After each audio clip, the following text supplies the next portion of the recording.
आखिर में इस बात को बार बार सुना होगा कि अरब कह रहे थे कि हमने मिसाइल रोक ली, ईरान की मिसाइल रोक ली, ईरान के ड्रोन रोक लिए, लेकिन 2 दिन बाद पता चलता था कि भाई अच्छे से नुकसान अरबों का हुआ है।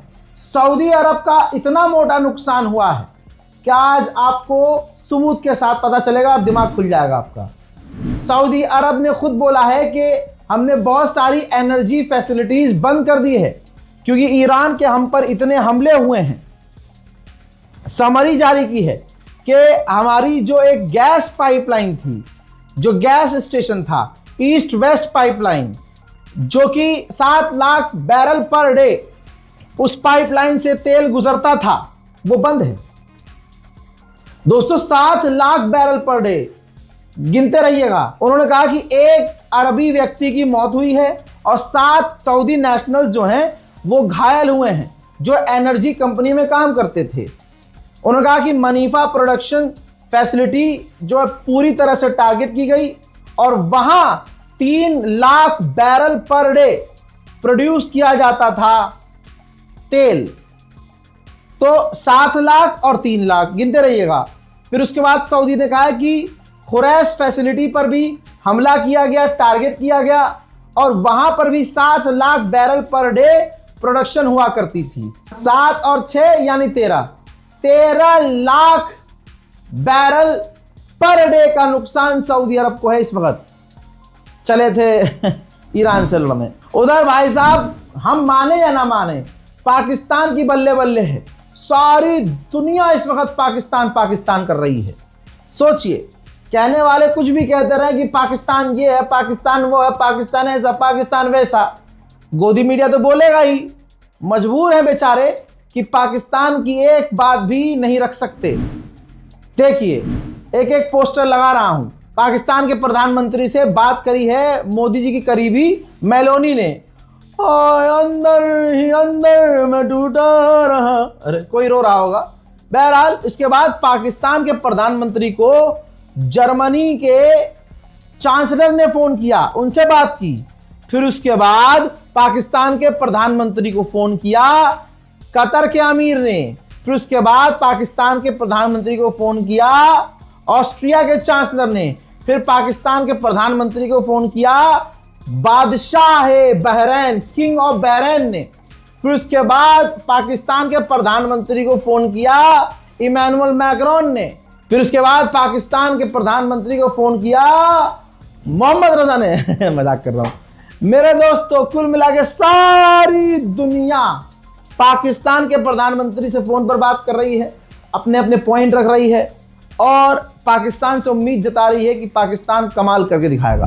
उधर एक और बहुत बड़ा अपडेट, बहुत बड़ा अपडेट, लेकिन यूक्रेन और रूस का है।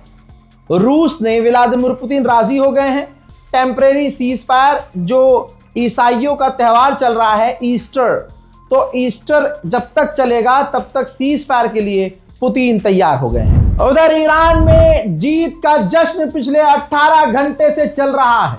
मेरे दोस्तों, जीत कहते किसे हैं और कैसे शैतान को, एक राक्षस को, ईरान जिसे कमजोर कहा जाता था, उस ईरान ने ही हराया है। ईरान के लोगों में खुशी देखी जा रही है।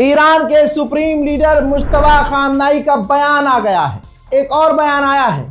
उन्होंने तमाम अपने चाहने वालों से कहा है कि अब तुम गम के कपड़े उतार सकते हो, क्योंकि 40वां चल रहा था तो जाहिर सी बात है खुशी उशी कोई मना ही नहीं रहा था। अब कहा है जनाब मुश्तबा खामनाई ने कि अब आप गम के कपड़े उतार सकते हो और जिंदगी में आगे बढ़ने की तरफ जीत का जश्न मनाते हुए चल सकते हो। मेरे दोस्तों, जनाब मुश्तबा खामनाई ने यह भी कहा कि हमारे लिए लड़ने वाले जो फाइटर्स हैं इलाके में, हम उनको अपने आप से कभी अलग नहीं समझते। हमने कभी जंग नहीं चाही, ना हम कभी जंग चाहते हैं, लेकिन इसका मतलब यह नहीं है कि हम अपना हक छोड़ देंगे। इसका मतलब यह नहीं है कि हम दब के रहेंगे। उधर ईरान के राष्ट्रपति से रजब तैयब एर्दोगान ने फोन पर बात की है। 24 घंटे में 24वीं बार यूएई ने मांग की है कि स्ट्रेट ऑफ हॉर्मुज खुल जाए बिना किसी शर्त के, और हर बार ईरान यूएई के मुंह में मुंह दे रहा है। चल हट। यूएन की शिपिंग इंडस्ट्रीज ने कहा है कि अगर स्ट्रेट ऑफ हॉर्मुज से गुजरने के लिए ईरान पैसा वसूलेगा तो ये काफी खतरनाक है। हजरात, जब सुप्रीम लीडर ने कह दिया है कि गम के कपड़े उतार दो तो हमको माननी चाहिए बात, तो हमने भी उतार लिया। और देखिए भैया, ऑफिस में रखे थे 3-4 जोड़ी कपड़े, उसी को धुलवा के ऑफिस में ही, धुलवा के क्या, उसी को रगड़ के धो के इसे फैला रहा था ऑफिस में ही है। तो 4 जोड़ी कपड़े हैं भाई ऑफिस के अंदर, तो दोबारा पहन लिए मैंने शर्ट यहीं ऑफिस में ब्लिंकिट से प्रेस व्रेस मंगा के सारा पूरा घर ही यहाँ बना लिया भाई हमने। हाँ, कभी हल्के में ले रहे हो, कपड़े नहीं है भाई, बहुत कपड़े हैं, ठीक है। लेकिन बस बहरहाल अब ईरान ने आधिकारिक तौर पे कहा है, ये रहा बयान। ईरान ने ऑफिशियली कहा है कि हम अपने 10 पॉइंट पर बात करने को राजी हैं, जो हमने 10 प्रपोजल दिए हैं, 10 पॉइंट दिए हैं। और उन्होंने यानी ईरान ने आधिकारिक तौर से कहा है कि हमें जंग की जरूरत है। जंग की है ही नहीं जरूरत, वो अपनी ताकत दिखाना चाहते थे, वो अपना दम दिखाना चाहते थे, दिखा नहीं पाए, उल्टा पड़ गया। यही तो बात शुरू से मैं कह रहा था। ईरान तो 10 दिन इस मतलब खामनाई की शहादत के बाद जब ईरान ने तमाम अरबों को पेलना शुरू किया, मैंने तभी कह दिया था कि ईरान ने मिडिल ईस्ट में जिस तरह से अमेरिका के बेसिस को तहस नहस कर दिया, ईरान जीत गया। तो अब वही बात है कि ये सिर्फ नाक की लड़ाई थी, और नाक की ही लड़ाई है। अमेरिका जो सबको धमकाता आया है, उसको पकड़ के ईरान ने ही पेल दिया पहली ही बार में, तो भाई नाक पे तो बात आ गई ना। बहरहाल मिडिल ईस्ट से जब तक अमेरिका नहीं निकलेगा वहां आतंक चलता रहेगा। देखिए, इराक में जो अमेरिका की एम्बेसी है उसने इनाम जारी किया है, ऐलान किया है कि जो इराक में रहकर हम पर, हमारी एम्बेसी पर हमला कर रहे थे, उनकी जानकारी देने वालों को इनाम दिया जाएगा। इजराइल ने अपने मुंह से खुद एक्सेप्ट किया है, अपने मुंह से, कि 7,451 इजरायली घायल हैं। अब सोचिए, जो हर चीज छुपाता है वो अपने मुंह से बताए 7,451 लोग घायल हैं, तो आप मान जाएंगे कम से कम 15 से 20,000 लोग इसके घायल होंगे, तब जाकर ये 7,000 एक्सेप्ट कर रहा है। उधर रजब तैयब एर्दोगान के विदेश मंत्री, तुर्की के विदेश मंत्री ने सामने आकर दुनिया के सामने आधिकारिक तौर पर यह बयान दिया है कि इजराइल ने पूरे इलाके में आतंक मचा दिया है। गाजा, फिलिस्तीन से लेकर उसने नरसंहार लेबनान तक मचाया है। उसका मकसद साफ है, कब्जा करना, ज्यादा से ज्यादा जमीन पर कब्जा करना, उसका यही मकसद है। उन्होंने आगे यह भी कहा कि ईरान से जो डील की बात होगी उसमें लेबनान भी शामिल होना चाहिए। द गार्डियन, जो सबसे बड़ा अखबार है भाई साहब अखबारों में, उसने लिखा है कि ईरानियों को यकीन नहीं है। ईरानी कह रहे हैं कि हमें अमेरिका पर भरोसा नहीं है, वो हमें 2 बार धोखा दे चुका है, तो हम इस बार कैसे भरोसा करें। हजरात मोहतरम, आखिरकार एक और टैंकर स्ट्रेट ऑफ हॉर्मुज से एलपीजी का जो टैंकर है भारत आया है। अब इससे पहले कोई और इस पर होते हैं ना, मोदी सरकार के लोग बैठे होते हैं, मोदी जी खुद कैडर बैठे होते हैं, वो फुटेज लेंगे यहां से, फिर फाइटर जेट की फुटेज लेंगे, शू वंदे मातरम, वंदे मातरम, वंदे मातरम, इस तरह गाना ला, देशभक्ति का गाना ला के, फिर उसमें इंडियन आर्मी का एंगल दिखाएंगे, हमारी नेवल फोर्सेस को दिखाएंगे, फिर उसके बाद मोदी को दिखाएंगे, शक्तिमान मोदी जी हैं, रजनीकांत बन जाता है, देखा मोदी जी का जलवा कैसे लेके आए हैं स्ट्रेट ऑफ हॉर्मुज से तेल। मोदी से डर गई दुनिया, मोदी ने निकाल दी अमेरिका इजराइल की हवा, मोदी ने निकाल दी ईरान की हवा, ईरान ने थर थर कांपते हुए पैरों से। सच्चाई यह है, जितने भी टैंकर भारत आए हैं स्ट्रेट ऑफ हॉर्मुज से, मोदी का कोई रिश्ता नहीं है ईरान से। और मोदी वो आदमी जिसने एक ट्वीट तक नहीं किया इसी पर 10 सवाल खड़े हैं आज तक। ठीक है भाई, तो ईरान ने 1000 बार बोला है इस पूरे 40 से 41 दिन में, हम भारत के लोगों से प्यार करते हैं, उनके दिलों में हमारे लिए मोहब्बत है। Thank you Indian people. Hindu मुसलमान नहीं किया उसने, उस शेर ने हिंदू मुसलमान नहीं किया, कहा हिंदुस्तानी लोग। ठीक, तो मेरे हिंदू भाइयों से अपील है कि आप अपने मुल्क में कर रहे हैं हिंदू मुसलमान करिए, क्योंकि मोदी जी को जीतना है, लेकिन इंटरनेशनल लेवल पर ईरान के मामले में आप हिंदू मुसलमान ना करिए। या फिर औकात इतनी है तो मेहरबानी करके मुल्लों का तेल और गैस लेना बंद कीजिए। रशिया को अभी भी डर है कि ईरान पर हमला हो सकता है, तो रशिया के वो साइंटिस्ट जो ईरान के न्यूक्लियर पावर प्लांट पर काम कर रहे थे, रशिया ने उन्हें भी वापस बुला लिया है। हजरात, यहां सोचिए, हिंदू समुदाय हमारा डबल फेस है कि नहीं है भाई।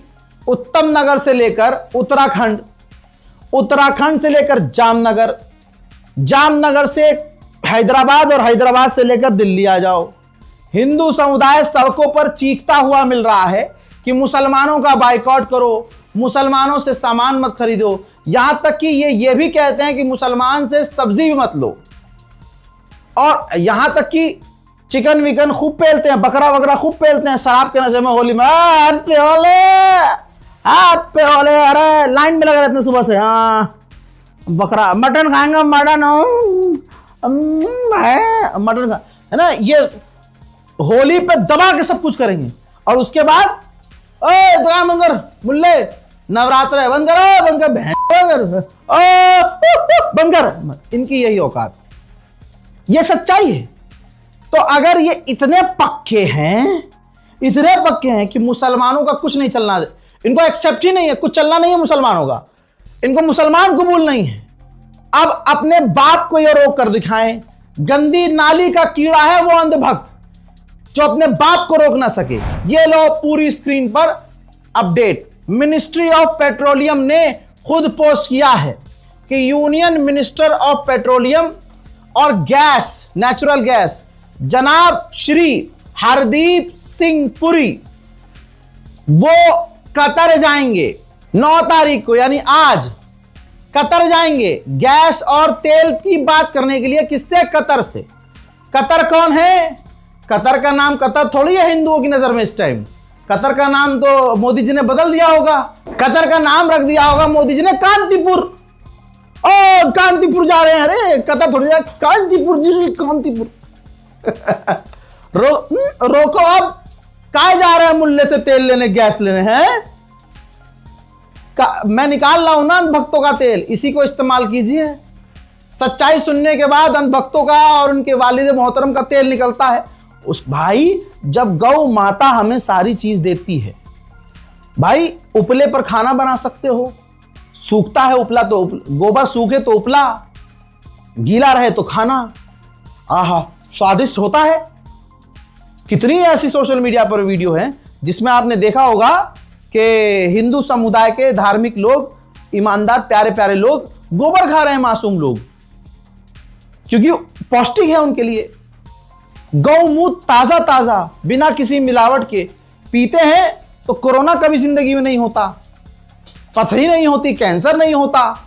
यहां तक कि भाजपा विश्वविद्यालय के द्वारा यह बताया गया है कि जब कभी परमाणु हमला हो तो रेडिएशन हम पर ना असर करे, गौमूत्र से नहा लो, गोबर लेप लो।